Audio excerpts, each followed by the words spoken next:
여러분 아마 지난 2014년으로 기억을 하는데요. 그때 한국에서 여러 가지 많은 사건이 일어났습니다만은 그 중에 땅콩 회항 사건이라고 아마 여러분 다 기억하실 겁니다.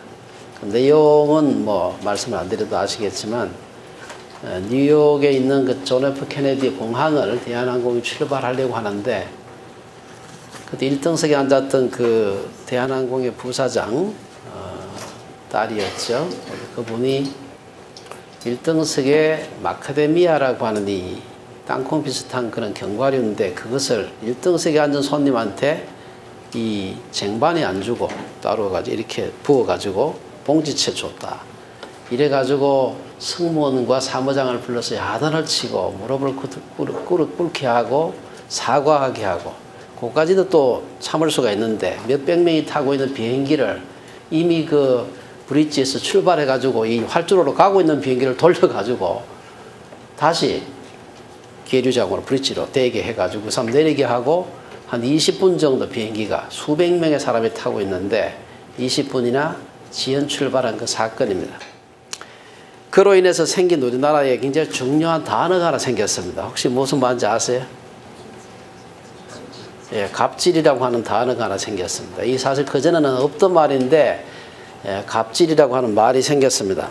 우리가 계약을 할 때는 무슨 계약서 쓸 때 뭐 영어는 조금 모르겠습니다만 한국에서는 무슨 계약서라도 쓸 때 첫 번째 누구를 갑이라고 하고 누구를 을이라고 한다. 이렇게 꼭 그 먼저 갑과 을을 정의를 하고 난 뒤에 그 뒤에 얘기들을 하는 것입니다. 대개 이제 갑이라고 하면은 계약을 할 때 계약을 주는 입장이고 을은 대개 계약을 받는 입장입니다. 그렇기 때문에 계약서 상 을이 갑보다도 불리한 위치에 있습니다. 이걸 이용해 가지고 갑에 있는 사람이 막 부당하게 어떤 요구를 한다든지 아주 무례하게 한다든지 뭐 이런 것들 우리가 갑질이다.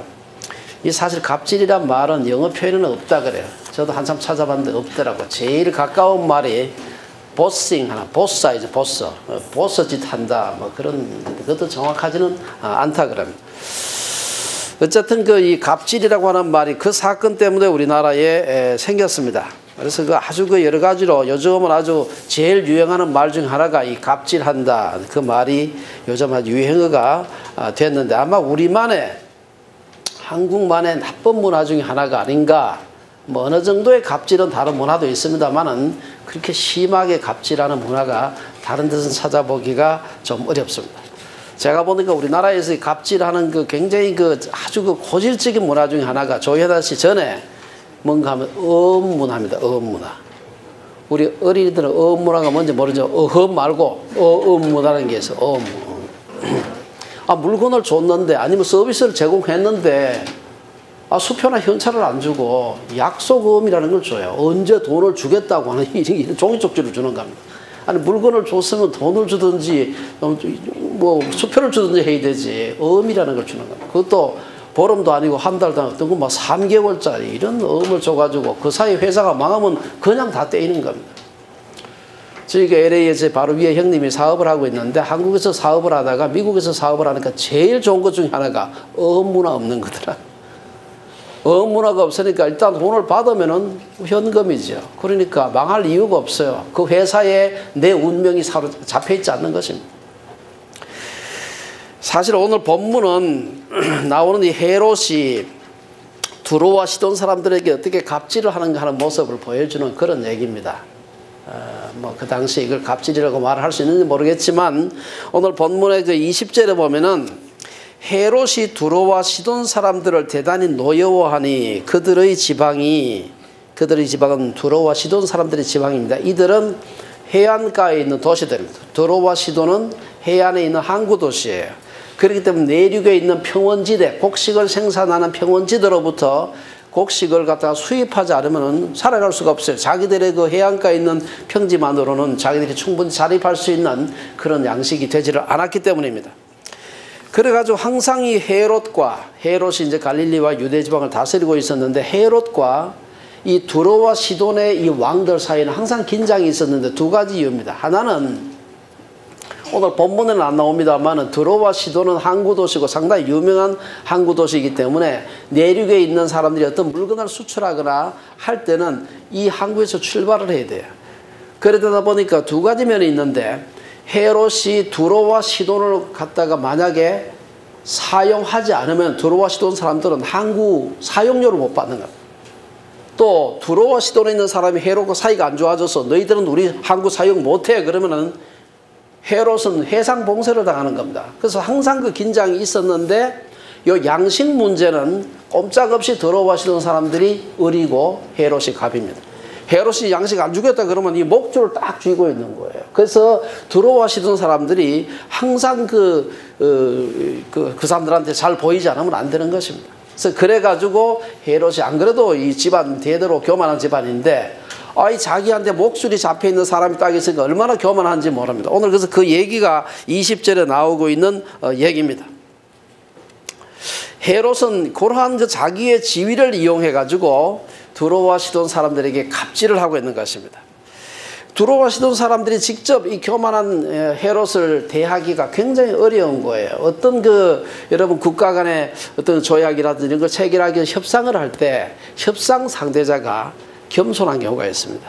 같은 협상 내용을 하더라도 쉬운 사람이 있고 아주 어려운 사람이 있는데 이 헤롯은 굉장히 어려운 사람이에요. 그래서 시돈 두로 사람들이 바보가 아니잖아요. 헤롯을 직접 대상으로 해가지고 도저히 협상이 안 되니까 누구를 통해서 할까 생각하다가 이 헤롯의 침실을 관리하는 가장 믿을 만한 그리고 헤롯의 재물을 담당하고 있는 블라스토라는 사람에게 들어가서 접근을 해서 마침 그 사람이 아마 좀 사람이 괜찮았던 것 같아요. 그래서 이 사람을 통해 가지고 헤롯을 잘 설득해 가지고 오늘 본문에 정확하게는 아니지만 대충 양식 문제가 해결이 되는 것을 보여주는 것입니다. 이러한 그 일을 보면서 21절에 보면 이제 블라스토를 설득해서 식량 문제를 해결하고 그것을 선포한다든지 하는 일종의 그 세리머니를 하는 날을 잡았는데 오늘 보면 21절에 보면 그 얘기가 나오고 있습니다. 헤롯이 나를 택하여 왕복을 입고 단상에 앉아 백성에게 연설하니 이 유대 역사가 요세푸스에 의하면 헤롯이 나를 택하여 하는 이 날이 무슨 날이냐 헤롯이 전체 국민들과 두로 시돈 대표들을 다 모아놓고 연설을 하는 그 날은 아마 이 날은 이 로마의 황제 중에 클라디우스 시즈라고 하는 클라디오 우리 그 성경 클라디오 가이사의 축제일이었다 이렇게 기록을 하고 있습니다. 이 자기에게 아부하고 자기를 두려워하는 시돈 두로 사람들 앞에서 공청회 겸 이제 그 공포식 비슷한 걸 하는 그때니까 그렇지 않아도 교만한 헤롯이 얼마나 교만했는지 모릅니다. 여기 보면은 요세푸스의 그 기록을 보면은 요세푸스는 예수님 당시 그 1세기에 살았던 유대 역사가입니다. 이분이 쓴 글은 성경과 같은 권위는 없지만 굉장히 성경을 이해하는 데 중요한 자료가 됩니다. 그래서 이 요세푸스 기록을 많은 설교자들이나 학자들이 인용을 합니다. 요세푸스가 쓴 기록을 보면은 이 공청회 둘째 날 헤롯은 은으로 꾸며진 옷을 입고 입장했다. 용포를 입었는데 용포 갓에 아주 그 얇은 은으로 잘 연마를 해가지고 반짝반짝 빛이 이렇게 흔들리면서 이게 빛이 나도록. 그러니까 한쪽에서 햇빛이 쫙 비치면은 이 옷을 입고 쫙 폼나게 걸으면 이게 흔들리면서 반짝반짝하니까 마치 신과 같은 하나님과 같은 그런 느낌이 나도록 이제 만든 거예요. 이것을 보고 백성들이 아침에 가지고 오늘 그 22절에 뭐라고 합니까?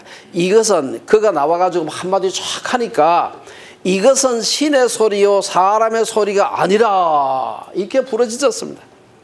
요세푸스는 헤롯이 백성들의 그 부르짖음을 듣고도 이것은 신의 소리가 사람의 소리가 아니라 신의 소리다 하나님의 소리다 이런 그 불경한 소리를 하는데도 불구하고 꾸짖지도 이 불경한 아첨을 배격하지도 아니하고 도리어 기뻐했다. 요세푸스가 그렇게 기록을 하고 있습니다. 사실 우리가 역사 기록을 보게 되면은 헤롯뿐 아니라 많은 고대의 왕들이나 또 이단 교주 같은 사람들은 스스로를 이 신격화해 가지고 그것을 자기의 통치권을 강화하는 수단으로 많이 사용을 했습니다. 사실 고대 그리스나 고대 이집트나 근동의 왕들 나중에 로마 황제 그리고 아주 그렇게 과거까지 올라갈 것도 없고요. 북한의 김일성도 그랬잖아요. 일본의 천황도 그렇고요. 여러분 징기스칸도 얼마나 대단했습니까? 징기스칸이 죽었을 때 이 신으로서 등극을 하고 있었는데 신이 죽었다. 이걸 백성이 알면 안 돼요. 그래서 병사들을 동원을 해서 운구를 하는데 운구가 이 얼마나 상해가 크겠습니까? 운구하면서 대로를 가는데 백성들이 안 볼 수가 없지요. 보니까 이 백성들이 자기의 신이 죽은 것을 보면 안 된다 그래가지고 백성들 그 운구를 본 백성들을 다 잡아 죽였다. 이런 기록이 남아 있습니다. 어디 영웅호글만 자기를 그렇게 신격화한 것입니까? 아닙니다. 오늘 우리가 지금도 보면은 이단 교주들은 자기를 신격화해서 추종자들의 고혈을 빠는 그러한 그 자칭 신들이 굉장히 많습니다. 제가 뭐 가끔 예를 듭니다만 신앙철에 박태선 신이 죽었어요. 이 사람 한참 전에 죽었습니다. 인민사원의 짐 존스, 미국에서 짐 존스라는 사람이 나와가지고 사람을 끌고 가서 다 자살해가지고 수십 명이 죽었습니다. 통일교 문선명, 복음성의 정명석이, 신천지 이만희가 그렇습니다. 근래에는 한국의 대형교회 목사들 중에서도 그런 자들이 있다는 비난을 받고 있습니다. 한국교회 타락의 이면에는 우리 지도자들이 겸손하게 사람들을 섬기지 않고 말로는 하나님의 영광을 운운하면서 너무 땅의 영광을 탐하기 때문에 오늘 교회가 이 어려움에 처한 것이 아닌가, 지금 그런 비난을 받고 있습니다. 사실 우리가 이러한 그 지도자들 몇 사람의 문제는 아닙니다. 어쩌면은 인간의 마음 깊숙한데 아담의 원죄 이후로 인간의 마음 깊숙한데 자기를 신격화하려고 하는 그런 마음이 있는데 그럴 만한 위치에 가 있는 사람 중에서 그걸 아주 크게 자기를 신격화하는 헤롯과 같은 사람이 있었다는 것이죠. 백성들의 외치는 소리를 들으면서 헤롯은 더 기고만장했습니다. 비록 이 헤롯은 정통 유대인 피만 섞여 있는 게 아니고 에돔 족속의 피가 섞여 있습니다. 이스마엘 후손이죠. 에돔 족속의 피가 조금 섞여 있긴 하지만 사실은 헤롯은 율법을 알고 있는 사람이에요. 율법을 안다는 말은 율법의 제일 중요한 요약이 10계명인데 우리 모두가 알다시피 10계명에서 10가지 계명 중에서 1, 2, 3, 4계명이 하나님에 대한 계명인데 그중에 명시적으로 1, 2, 3 계명은 한마디로 요약하면 우상을 섬기지 말라. 하나님 외에 다른 신을 섬기지 말라. 헤롯이 그거 너무 잘 알고 있죠. 그럼에도 불구하고 10계명을 잘 알고 있음에도 불구하고 그는 하나님이 가장 싫어하는 것이 사람이 하나님의 영광을 가로채는 것임을 알고 있었음에도 불구하고 그는 그 백성들의 외치는 소리를 듣고서 당연한 것인 것처럼 교만을 떨었습니다. 23절 상반절을 보면 사도행전을 기록한 누가는 헤롯이 영광을 하나님께 돌리지 아니했다. 한마디로 딱 얘기를 하고 있습니다. 그래서 23절에 뭐라고 얘기합니까? 그 이어가지고 영광을 돌리지 아니함으로 주의 사자가 곧 친히 벌레에게 먹혀 죽으니라. 우리가 성경에 많은 그 구약에 특별히 많이 나옵니다만은 하나님께서는 결코 자기의 영광을 피조물 혹은 인간과 나누는 분이 아니다 하는 것입니다. 성경에 보면 곳곳에서 하나님은 질투하시는 분이다. 남녀간의 그런 질투가 아닙니다. 하나님인 척하는 피조물 중에 특히 사람들 중에서 그러한 것을 보게 되면 참지 않는다. 그건 질투한다. 제가 찾아보니까 출애굽기, 신명기, 에스겔서, 나훔, 그다음 신약에도 사실은 그 비슷한 얘기가 나오고 있습니다. 하나님께 돌아가야 할 영광이 헤롯이 당연한 듯 가로채고 있는 것을 도저히 두고 볼 수가 없었던 겁니다. 오늘 여기서 보면은 벌레에게 주의 사자가 곧 친히 벌레에게 먹혀 죽었다. 이 벌레가 무슨 벌레인지 잘 모르겠습니다만은 원래 그 원어를 보게 되면 정확하게 뭔지 모르지만 대체로 아마 구더기 비슷한 그런 그 곤충이었던 것 같아요. 그 번역된 모든 예가 보면 대충 구더기입니다. 확실하지 않지만 구더기 종류가 아닌가 생각되는데요. 요세푸스는 헤롯이 그 벌레로 인해서 극심한 고통을 당한 후에 죽었다. 그런 기록을 하고 있습니다. 헤롯의 이 비참한 최후는 하나님의 영광을 인간이 찬탈했을 때 얼마나 무서운 벌을 받게 되는가 하는 것을 우리에게 보여주고 있습니다. 이러한 헤롯의 모습은 성경의 다른 인물들하고 너무나 대조가 됩니다. 여기서 정통과 이단, 진짜와 가짜가 갈라지는 것입니다. 사람들이 칭찬할 때 보통 때는 잘 안 드러나요. 교만한 사람 잘 안 드러나는데 높은 자리에 올라가서 사람이 아부하고 아첨하고 칭찬하고 잘했다고 박수 칠 때 그 태도를 보게 되면 저게 정통인지 가짜인지 이단인지 이걸 알 수가 있는 것입니다. 오늘 우리가 사도행전 공부하고 있는데 사도행전 내에서 그런 예가 몇 차례 나옵니다. 우리 잘 아는 얼마 전에 공부했습니다만은 베드로의 경우를 한번 생각해 보시기 바랍니다. 그가 요바에서 하나님께서 보여주신 환상을 보고 누구를 찾아갑니까?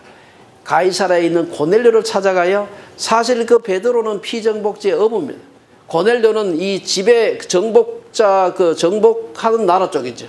정복자 나라의 이 백부장 같으면 사실은 로마에서는 뭐 한 중간점밖에 안 되지만 이 식민지에 와서는 굉장히 높은 사람이에요. 로마의 백부장인 고넬료가 베드로가 그의 집에 딱 갔을 때 그 친척 일가 친척들이 다 모여있는 앞에서 어부 베드로 앞에 넙죽 절을 합니다. 베드로가 그걸 보고서 그렇지 내가 하나님 사자니까 이렇게 했으면 헤롯하고 똑같은 거예요. 근데 우리가 잘 아는 대로 베드로가 깜짝 놀라서 백부장에게 말립니다. 일어서라 나도 사람이라. 나도 사람이라. 이 무슨 얘기입니까? 로마 장교든 식민지 백성이든 누구든지 사람은 하나님이 받아 마땅한 경배를 받아서는 안 된다. 나도 사람이다. 내가 뭐 어부기 때문에 뭐 로마 백부장의 절을 받아서 안 돼. 그게 아니고 사람이기 때문에 받으면 안 된다는 것이죠. 여러분 바울과 바나바도 오늘 본문보다 조금 뒤에 나오는 얘기입니다만은 제1차 전도 여행 중에서 루스드라라고 하는 데서 안전뱅이를 날 때부터 안전뱅이 된 사람을 갖다가 바울이 탁 고쳐요. 뭐 거기 사람들이 뭐 혼자 한 거죠. 뭐 어떻게 저런 일이 있을 수가 있나 해가지고 이건 사람이 하는 게 아니다 해가지고 이들을 신격파하는데 제가 뭐 초상화가 안 나와서 잘 모르겠지만 제가 봤을 때 바나바는 상당히 그 덕이 많고 하는 말을 좀 통이 큰 사람인 것 같아. 제가 보니까 딴 데도 보면 헌금도 많이 했다고 하고 바울을 갖다가 그 기탈스러운 바울을 갖다가 이 예루살렘에 있는 제자들의 소개도 하는 거 보니까 이 사람 좀 대통이 아닌가 싶어. 딱 보니까 바나바는 보니까 사람이 아주 풍채도 있을 게 안 생긴다. 인상도 좋고 이 사람은 제우스다. 제우스. 바울은 보니까 뭐 영문은 어떤지 모르겠는데 말을 너무 잘해.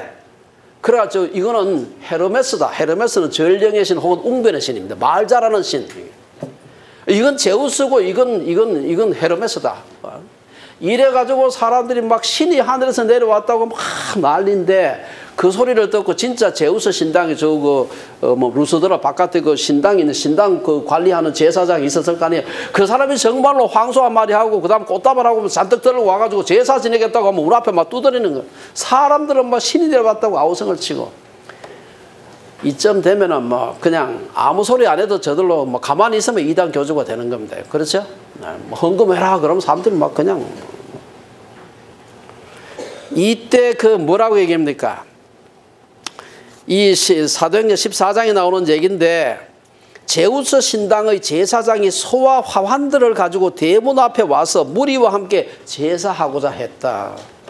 이때 바울과 바나바가 보여준 태도가 뭡니까? 옷을 찢고 무리 가운데 뛰어 들어가서 소리질러 이르되 여러분이여 어찌하여 이러한 일을 하느냐. 우리도 여러분과 같은 성정을 가진 사람이라 여러분에게 복음을 전하는 것은 이런 헛된 일을 버리고 뭐 조금 잘한다 그러면 사람 앞에 와서 제사 드리겠다 아니면 뭐 다른 어떤 나무나 뭐 이런 것들 제사 드리겠다 하는 이런 헛된 일을 버리고 천지와 바다와 그 가운데 만물을 지으시고 살아계신 하나님께로 돌아오게 하려 함이라. 하나님이 지나간 세대에는 모든 민족으로 자기들의 길을 가게 방임하셨으나 그러나 자기를 증언하지 아니하신 것이 아니니 곧 여러분에게 하늘로부터 비를 내리시며 결실 주시기는 선한 일을 하사 음식과 기쁨으로 여러분의 마음에 만족하게 하셨다. 헛된 일을 버리고 천지와 바다와 그 가운데 만물을 지으시고 살아계신 하나님께 돌아오게 하려 하심이라. 베드로와 바울, 바나바만 그렇게 한 게 아니라 구약에 나타난 수많은 인물들도 진짜와 정통, 가짜와 이단은 이 우상 숭배의 위험성이 있을 때 어떻게 행동했는가 하는 것을 보면 알 수가 있습니다. 우리가 잘 아는 요셉이라든지 모세, 다윗, 엘리야, 엘리사, 다니엘 뭐 구약에 나오는 믿음의 조상들을 보게 되면은요. 그들이 받았던 그 모든 영광을 자기가 그냥 당연한 것처럼 취하지 않고 뭘 자기는 하나님의 종이라고 하는 하나님 앞에서의 그 절대적으로 부복하는 그 자세를 보여준 것을 볼 수가 있습니다. 사실은 그 중에서도 특별히 우리가 가장 그 구약의 인물들 중에서 신격화되기 좋았던, 그냥 가만히 있기만 해도 하나님이 될 만한 그런 인물이 몇이가 있어. 엘리야보다 더한 사람, 제가 봤을 때 모세가 아닌 것이에요. 모세는 그냥 가만히 있으면 신이 되는 사람이에요. 지금도 이스라엘 사람 중에 이름이 모세가 굉장히 많습니다.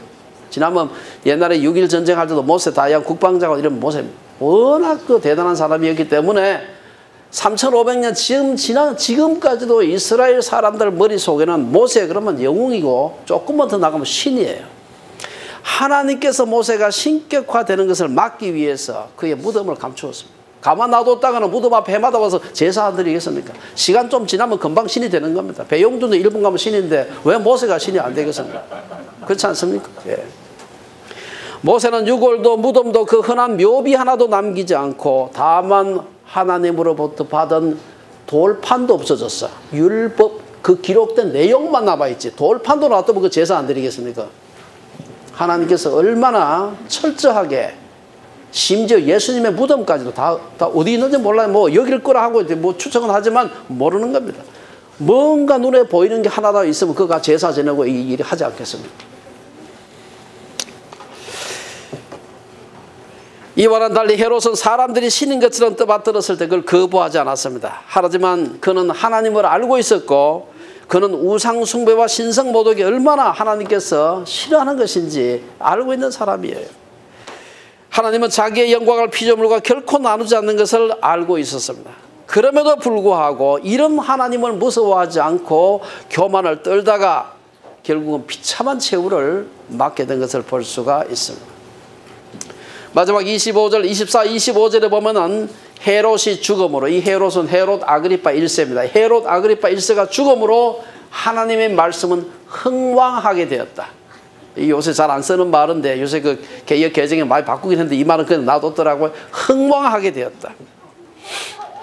24절에 보면은 하나님 말씀이 흥왕하게 되었다. 사도행전에는 오늘 본문을 포함해서 복음이 빠르게 확산되고 믿는 자들이 막 증거한 그 사건을 한 5차례 기록을 하고 있어요. 제가 일부러 한번 자세히 찾아봤습니다. 찾아보니까 이 5차례, 오늘 본문 포함해서 5차례 이 얘기가 나옵니다. 하나님의 말씀이 빨리 퍼지고 예수 믿는 사람이 막 증가했다. 그 5케이스에 거의 공통점이 있습니다. 사도행전 5장에 보면은 그 얘기가 나오는데, 사도행전 6장에 그 얘기가 나오는데 6장 7절에 그 얘기가 나옵니다.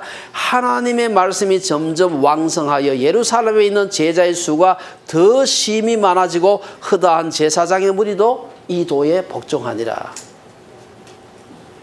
그 다음에 9장 31절에도 보면은 그리하여 온 유대와 갈릴리와 사마리아 교회가 평안하여 든든히 서가고 주를 경외함과 성령의 위로로 진행하여 수가 더 많아지니라. 16장에도 보면은 16장 15절에 보면 이에 여러 교회가 믿음이 더 굳건해지고 수가 날마다 늘어가니라. 조금 뒤에 그 19장에 보면 19장 20절에 보면 이와 같이 주의 말씀이 힘이 있어 흥왕하여 세력을 얻으니라. 요 기록이 오늘 본문하고 5번입니다. 요 5번 이 케이스를 가만히 제가 앞뒤 문맥을 살펴보니까 공통점이 하나가 있어요. 이게 뭔가 하면 교회 부흥이 편안하고 안정스러울 때 일어난 게 아니에요. 부흥은 반드시 박해와 더불어서 따라오게 된다는 사실을 보여주고 있습니다.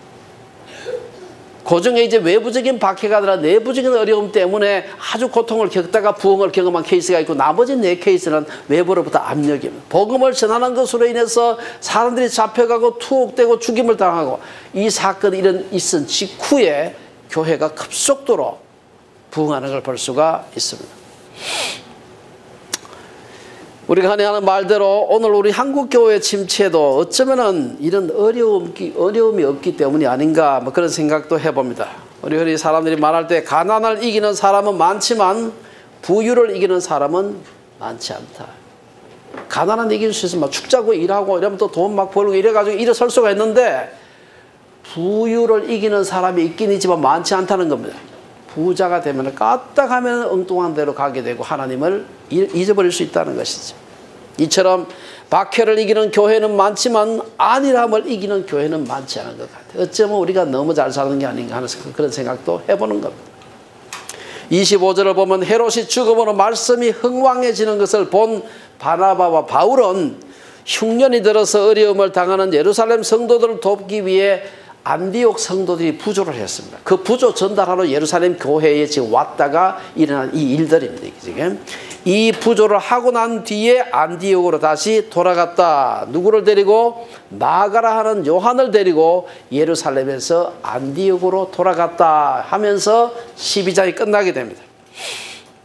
아마 여기서 말하는 마가는 예수님이 잡히시던 밤에 도망쳤다는 빨가벗고 도망쳤다는 그 제자가 하나 있어. 아마 그 이름은 안 나오지만 부끄러우니까 이게 아마 마가가 아닌가 지금 생각을 하고 있습니다. 또한 마가복음을 기록했고 바나바와 바울을 따라 1차 전도 여행에 동행했다가 중도에 돌아온 일로 인해서 이 일로 인해서 나중에 이제 그 2차 전도 여행할 때 바울과 바나바가 다투어서 결국은 갈라서게 했던 그 사람입니다.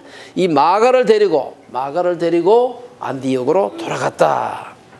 요 25절 마지막 말씀은 앞에서 우리가 봤던 사도행전 11장 끝부분과 연결해서 읽는 것이 필요합니다.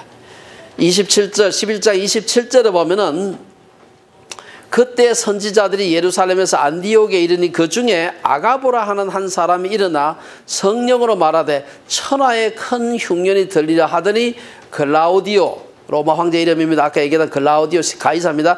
클라우디오 때에 그렇게 되니라. 이래가지고 예루살렘 성도들이 아주 어렵게 됐어요. 그래서 이방에 있었던 안디옥 사람들이 이 헌금을 모아가지고 예루살렘 성도들을 도왔고 그 도울 때 부조를 가지고 간 사람이 바울과 바나바였고 그들이 예루살렘에 와서 예루살렘 교회에 구호품 전달하는 의무를 다 마쳤기 때문에 오늘 마가 요한을 데리고 안디옥으로 돌아왔다는 것입니다.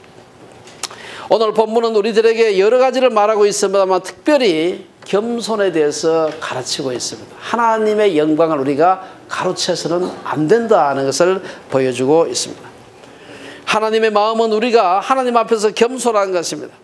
잘 될 때 겸손하고 어려울 때 비굴하지 않는 것이 필요한 것입니다. 그래서 야고보는 4장 6절에서 하나님이 교만한 자를 물리치시고 겸손한 자에게 은혜를 주신다.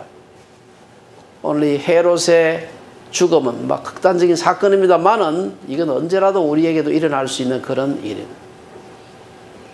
베드로는 젊은 자들의 이와 같이 장로들에게 순종하고 다스로 겸손으로 허리를 동이라. 하나님은 교만한 자를 대적하시되 겸손한 자들에게는 은혜를 주시느니라. 신약 사람만 그런 게 아니라 구약의 예레미야 선지자도 말하기를 지혜로운 자는 그의 지혜를 자랑하지 말라. 용사는 그의 용맹을 자랑하지 말라. 부자는 그의 부함을 자랑하지 말라고 했습니다. 겸손한 사람은 자기가 얼마나 교만한지를 회개합니다. 아이러니가 이 인간의 아이러니가 겸손한 사람은 내가 너무 교만합니다 라는 사람은 겸손한 사람. 근데 교만한 자는 자기가 얼마나 겸손한지를 자랑합니다. 이게 인간의 사실은 아주 이 아이러니입니다. 그래서 겸손한 사람은 더 겸손해지고요, 교만한 사람은 더 교만해지는 겁니다. 내가 얼마나 겸손한지 얘기하면 그 진짜 교만한 사람이에요. 네. 교만한 사람은 자기의 겸손을 자랑하고 겸손한 사람은 자기의 교만함을 회개하는 겁니다. 우리는 하나님께 전적으로 의존되어 있음을 잊지 않을 때 겸손할 수 있습니다. 실제로 우리의 육신의 생명은 하나님의 공급하심에 전적으로 의존하고 있습니다. 우리는 만일에 하나님께서 우리에게 공급하시지 않으면 우리 인간뿐 아니라 모든 생명세계는 1초도 살 수 없어요. 우리가 천문학을 공부하는 사람들은 온 우주가 얼마나 넓습니까? 여러분 지금 우리 오늘 천문학자에 알고 있는 우주는요, 우주의 반경이 138억 광년이에요. 빛으로 138억 년을 가야 우주의 끝이 있다는 거죠. 그 우주 공간의 거의 99.999999 아마 훨씬 더 해야 돼요. 그 퍼센트의 공간은 생명에 대해서 무지하게 적대적입니다. 전혀 우리가 살 수가 없어요. 거기는 우주의 평균 온도는 마이너스 270도입니다. 이런 마이너스 270도가 얼마나 대단한지 잘 모르시는 것 같은데, 요즘 동부에 뭐 추워가지고 죽겠다 마이너스 70도, 이건 아무것도 아니고요. 우주의 평균 온도, 소위 그 베이스, 우주의 그 기본이 되는 평균 온도는 마이너스 270도 이하입니다. 이 절대 온도로 따라서 2.76도인가 뭐 그래요. 273도가 절대 영도잖아요. 이렇게 생명에 대해서 적대적인데 그 가운데 지구는 사막의 오아시스밖에 사막의 오아시스 정도가 아니고요. 우주의 오아시스입니다. 이거는 훨씬 더 확률적으로 작습니다. 하나님께서 우리가 이곳에 살 수 있도록 모든 환경을 제공하셨기 때문에 우리가 사는 한 개라도 빼면 살 수가 없는 거예요. 뿐만 아니라 우리는 또한 예수 그리스도를 통한 중재가 아니면 하나님의 진노를 피할 수 없는 존재입니다. 헤롯은 얼마나 기고만장했는지 내가 저 베드로의 생명을 자기 마음대로 할 수 있는 줄 알아서 저런만 잡아먹으면 잡아 넣어가지고 죽여버리면은 야고보도 죽였는데 베드로까지 죽이면 기독교인들 다 뿔뿔이 흩어질 거라고 자기 마음대로 생각하고 베드로를 잡아넣었죠. 하나님께서 그걸 갖다가 하나님께서 탈출시키면 탈출하는 거지. 하나님은 기적적인 방법으로 베드로를 탈출시켰습니다. 헤롯은 자기가 두로와 시돈 사람들의 밥줄을 쥐고 있기 때문에 자기가 시돈과 두로의 사람들의 생명을 마음대로 할 수 있는 줄로 생각했습니다. 그렇게 착각했죠. 그는 자기 생명이 하나님의 손에 달려있음을 알지 못했습니다. 다윗은 이를 알고 나의 앞날이 주의 손에 있습니다. 시편 31편에서 그렇게 고백했습니다. 왕이라도 우리의 날 숫자가 하나님께 달려있다. 이런 겸손함이 필요한 것입니다. 오늘 금년 한 해도 우리의 인생이 우리가 물론 열심히 잘 살려고 노력은 하지만 우리의 인생이 하나님의 손에 달려있다는 사실을 기억해야 합니다. 이것을 기억하면서 주빌리 플랜을 따라서 겸손하게 우리 교회를 섬기는 주빌리에 온 식구들 되시기를 주의 이름으로 축원합니다. 기도하겠습니다.